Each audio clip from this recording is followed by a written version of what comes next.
หมอยสูงค่ะหมอยสูงปีๆน้องๆผู้ปันแห้งขาวใส่หมอหอมกกอกค่ะเมื่อในก็เป็นวันที่25เดือนธันวาคมที่4ปี2025ในตอนรายการเฮาค่ะตอนได้เดี๋ยวอันเอาพี่น้องค่ะมารับถ่อมด้วยข่าวเงาเกี่ยวกับเลยรองเจ้าหน้าที่ภูมิพลพรเขา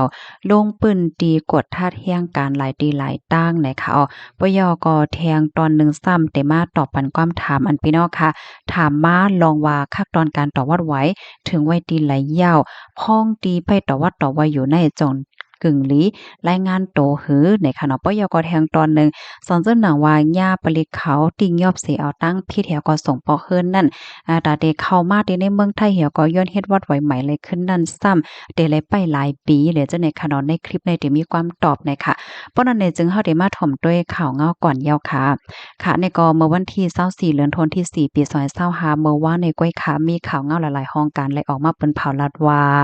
ห้องการพ่องลงฝ่ายแห่งการลงปอนจึงเมืองไทยค่ะไหลลงปืนตีกดทัดแห่งการยานเมืองจึกอันอ่ำจ้อมปักเปิงหมายมีหลายตีหลายตั้งเนาะโกเจตอนโตเมืองจึงไทยเฮ็ดไหนเนาะบางปื้นตีเจ้าหน้าที่เขาก็อำไล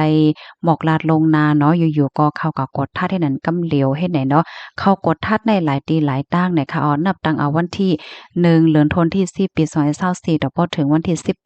เดือนธันวาคมที่4ปี2025นั่นค่ะ เจ้าหน้าที่เขาเลยลงปืนตีกดทัดกว่ายาว38,000เฮง7ปาก34ตีอันปันตดตามตั้งผิดกว่าในมี1เฮง3ปาก29ตีอันเลยกดทัดแห้งการยานเมืองตั้งเสียงตั้งหมดใน5เสียน23,000เฮง7ปากปลาย6ก่ออันเลยปันตดตามตั้งผิดกว่ามี2เฮง5ปาก75ก่อในนั้นค่ะเนาะอัญญาตั้งพิษในตัวตามที่ว่าหิมการพี่น้องก้นไทยอันว่านั้นซัมมี8ปาก83ก่อค่ะ การงานดีอันกดทัดว่าหิมการก้นเมืองก้นไทยนำแห้งนั้นแต่ก็เป็นการขายโคของขายตั้งกินตั้งย่ำใน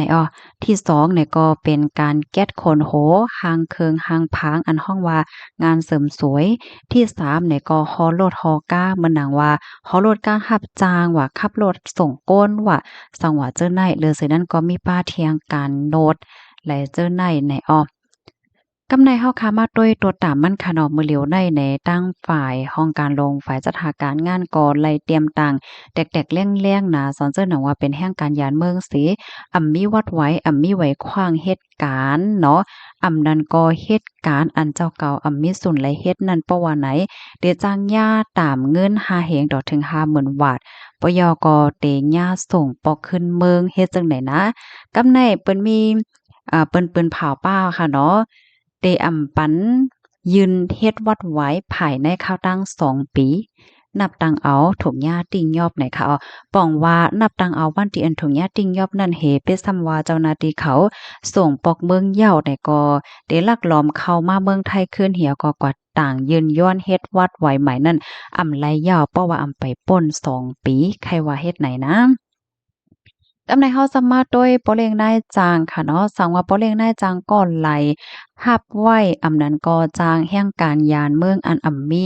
วัดไว้นั้นก็ปันแห่งการยานเมืองเฮ็ดการอันมีสุนและเฮ็ดนั้นเพราะว่าได้จึงซ้ำเตจังย่าไหมเงิน10,000ต่อถึง100,000บาทต่อแห่งการหนึ่งก็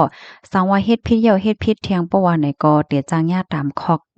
1 ปีนั้นก็ไม่เงิน50,000ต่อถึง200,000บาทต่อแห่งการ1เกาะเสียก็ห้ามปันจางแห่งการยานเมืองตาข้าวตั้ง3 ปีว่าหนังไหนค่ะค่ะข้อมูลในคาเลปีมาที่ห้องการข่าวมติชนออกไว้เนี่ยค่ะเนาะค่ะอันนี้ก็แตกเลี่ยงเนี่ยค่ะเนาะเหมือนเมื่อไกลนั่นนะอันที่ว่าข้าวตั้ง2 ปีเพราะว่าป่น2 ปีเหย้ามันมุคดีมันจังได้เหย้าให้ในนั้นน่ะเนาะ กำในพี่น้องค่ะหลายๆก็ได้มีความถามค่ะเนาะว่าเพราะว่ามันเป็นเฮ็ดไหนสันจึกหนองว่าเปิ้นติ้งยอบโตเฮเปิ้นส่งปอกขึ้นแลนดินเหย้าเนาะเอาตื้อตั้งสีมือสีมือแลสิมว่าค่ะเนาะซ้ำขึ้นหลอมเข้าเมืองไทยเหเหี่ยวแลสันจึกหนองว่าซ้ำเป็นข้าวที่เปิ้นรับลงเฮ็ดวัดใหม่ว่าจังหวะไหนเฮาคากว่าลงเฮ็ดจ่องไร่แหน่เนาะก็ลงจื้อลงเสียงจ่องไร่แหน่เนาะอันนี้ได้ก็แค่ย้อนตอบว่าเมื่อพ้องที่พี่น้องค่ะกว่าต่างเซ็นจื้อ ต่างยืนเนมลิดเนาะก็ทัดป้ายอยู่หลีว่าสังว่าจะไหนไลมันเป็นหางนั่นน่ะก้อยกะว่าเปิ้นได้มาทัดหันพี่น้องค่ะเมื่อไหลไหนเมื่อพี่น้องเฮาค่ะ กว่าเต็กลายนิ้วมือเนาะกว่าสแกนตากว่าสแกน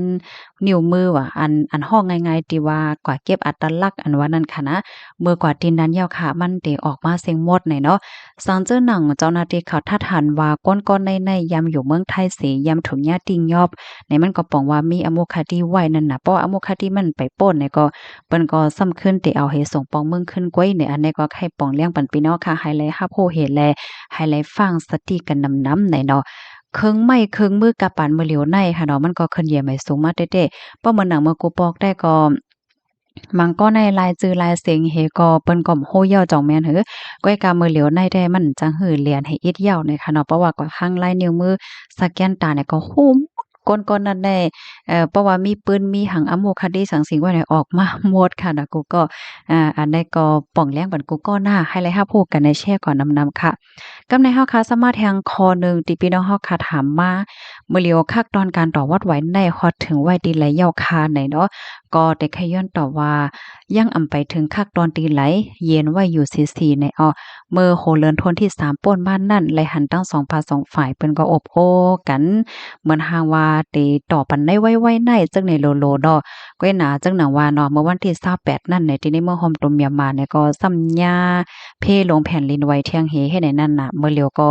ซัมปอฮอดถึงมาปลายเลือนทนที่4ก็ไปไล่ต่อว่าต่อไว้กันในเนาะต่อถึงเมื่อเลียวก็อำไปยินข่าวงาออกมาว่าจึงเหือไหน